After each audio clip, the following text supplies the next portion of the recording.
Tracking for you on Morning Live, it's the tensions, of course, in the Northwest province, but the reports indicating that they do remain very high because of the violent protests that have taken place in Mahikeng, the capital of the Northwest province. This, of course, comes after some community members called for the resignation of Premier Supra Mahumapelo. Just before we talk to our reporter on the scene there, Sellwane Khakhau, let's take a look at some of your tweets that you sent through to our Twitter handle at Morning Live SABC.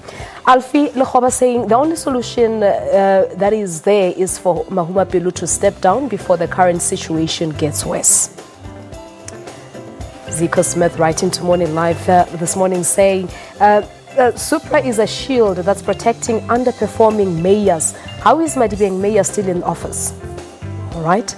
Dingezo writing to us saying it's simple. Just recall Supra. That's what people want. Kuto saying he's very worried about ANC leaders who always refuse to step down even when almost everything is going wrong. Dinashe saying the police must discipline those looting and being violent, and government must also attend to those protesting peacefully and come up with a solution. Nepsta saying what goes around comes around. This reminds me of the fall of Lucas, referring to Lucas Mangupe. So it happens exactly the way it happened. Hashtag Mahumapelo must fall. Lekhasamolo writing to us saying let ANC NEC recall Supra Mahumapelo. All right, so those are some of your tweets, of course, pertaining the situation there in the Northwest. Talk to us at Morning Live SABC. Would love to hear from you. We do know that President Cyril Ramaphosa is flying back to South Africa and is expected to have a meeting with the communities there at around midday today, of course, to try to calm the situation down, as we know that the communities in Bukonbu-Pirima are demanding the resignation of Premier Supra Mahumapelo. All right, let's find out more on the situation, the latest developments. Of course, our reporter Sellwane Khakhau is there for us. Sellwane, when we spoke to you during the first hour, you said it was relatively quiet. How is the situation now? Palisa, right now we've moved to a different part of Mahikeng, which is town, and I can tell you that cars are moving. The roads are not so much barricaded this side. It's only really in many of the locations in the villages where the roads are barricaded. But taking you back quickly, you'd know that these protests came as a result of residents expressing their unhappiness with the fact that clinics in Mahikeng, in areas around Mahikeng, have been closed for more than a month right now, as members of Nehawu have downed tools in their strike, demanding for various things, including salary adjustments and that their performance bonuses be paid. And also, of course, the call that they are making is that they want the Premier of the Northwest to step down. But really now we are going to chat with the Provincial Secretary of Nehawu here in the province. His name is Patrick Makafani, and he will tell us more about Nehawu's side about this whole strike. First of all, Patrick, tell us, with regards to this strike, members of Nehawu have downed tools saying they want this and that, they want salary increase and everything. What is your take? Because really the impact is very large. Okay, workers have got the right to embark on a process of demonstrating their unhappiness generally. You would recall that this is a constitutional privilege that they have. This is their right. So normally when you have a public sector union which is organizing in critical sectors of the society, you then, as a government and as the leadership of the employment where they are, in this case Department of Health and Social Development, by the way, you've got to then ensure that you respond promptly to their issues. It should be a deepest regrettable situation where that the management fails really to resolve two issues in a period of 14 days, and it has now to go on and on until the society itself is saying, okay, enough is enough. Workers are not getting what they want. we think that we must help workers to resolve the issues, because we need those workers in order to access the health services. And so we think that really now the government and the Department of Health, both, and Social Development Department must begin to take the matter serious and must begin to resolve the issues in reality, not the rhetoric way of doing things in the chat room. So it's highly regrettable that our society members had to be exposed to non-servicing as a result of the grievances of the workers. But NEHAU members had no choice but to say enough is enough. We have been suppressing our views over the years. Sometime 4 years, 5 years back, issues are not being resolved. Now is the time. We must then take action and ensure that our issues are resolved. Okay, and like I did point out to the spokesperson of the health department earlier on in our crossing, really at the end of the day, it's the innocent people that are being affected. It's society that is being affected. I mean, recently on Tuesday we went to Zeerust Hospital, where we saw a bedridden patient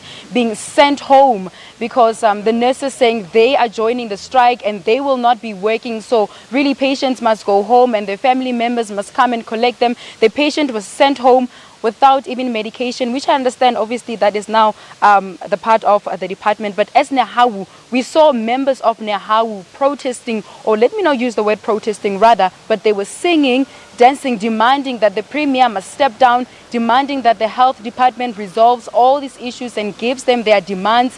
What do you say about the impact if a patient, a bedridden patient, is sent home? As NEHAU, something like that, what do you say about that? Well, you can't detach workers generally, all of them, including NEHAU members. You can't detach them from the broader society. They are part of the society. So when they, as a part of the society, have grievances, they will have then to demonstrate that. And so, unfortunately, there would be a negative impact, because the health service is one of the critical services that we have. It is a sign that says to our leadership generally that whenever there are grievances, be it at the workplace, be it at the society level, leadership must exercise promptness in resolving the issue and not dilly-dally and be rhetoric and make arrogant statements to our workers and to our people out there. So this should go down as a lesson that you can't have a single or few individual arrogance superseding the arrogance of the masses. And once you've got the arrogance of the masses expressing in this manner, you'll then have casualties. And we want to say to our people that we are willing to resolve the issues with the employment, the management and the leadership of the Department of Health and Social Development, but they must come on board with serious resolutions.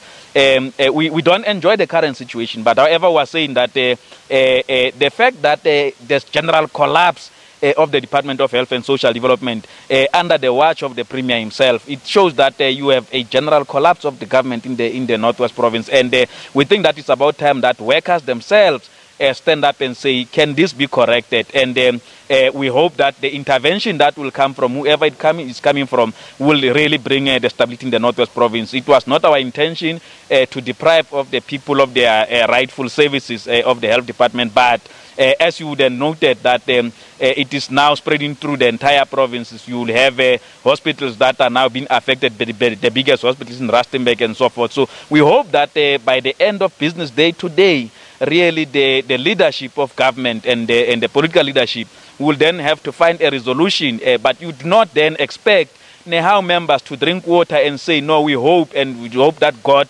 on Monday will resolve the issues. The leadership must resolve the issues. If not, workers will still stand by their grievances, unfortunately.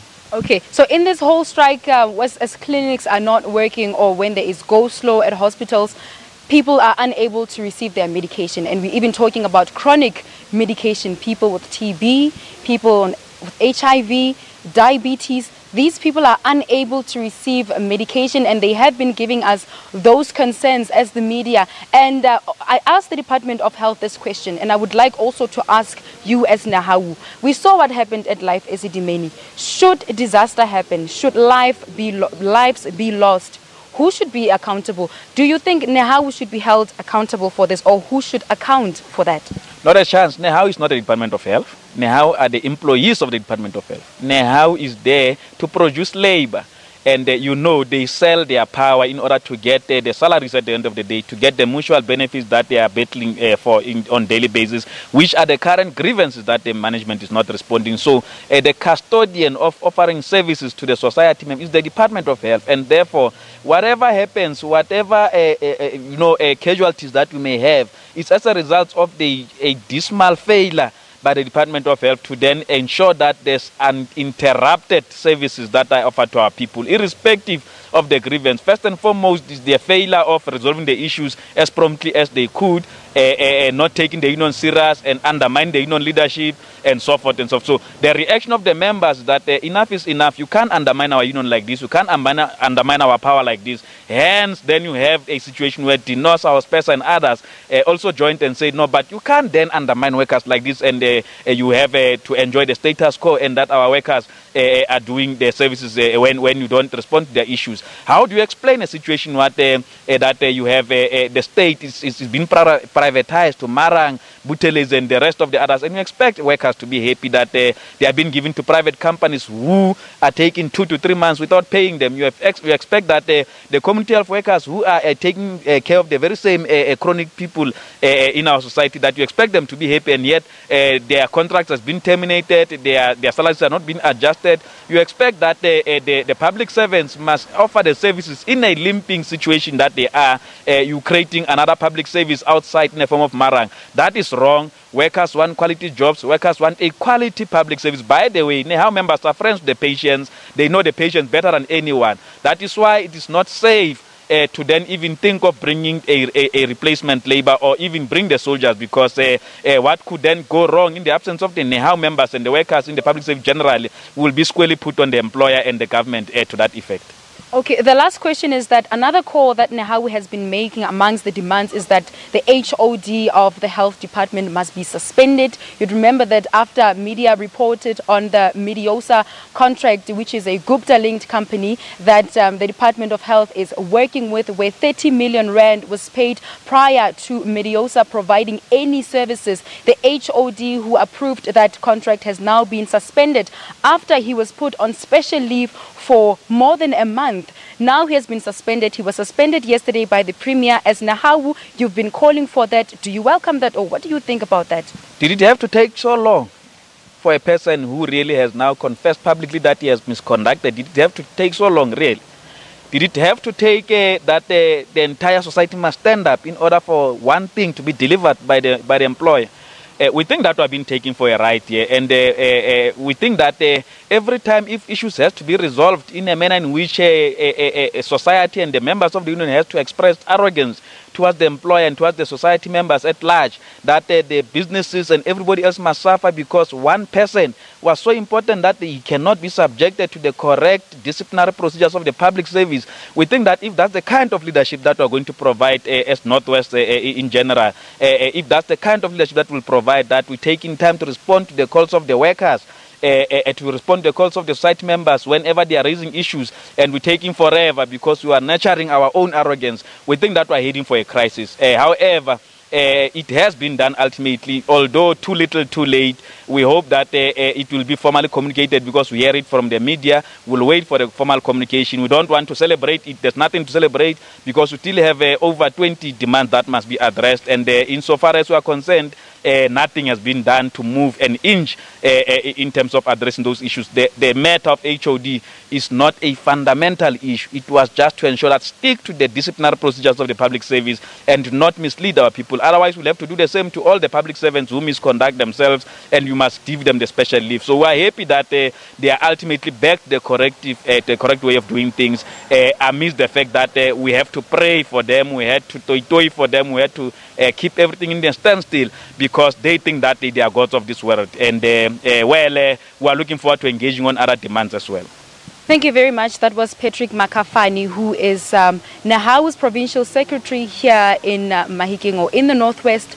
And Palesa, something worth mentioning right now is that we were able to speak to the police just a few minutes ago to get an update on the arrests that have been made and other developments. They did confirm that it's relatively calm this morning on the roads, and they did confirm that the number of people who have been arrested right now has risen to 23, with 14 more more people who were arrested last night. Back to you, Palesa.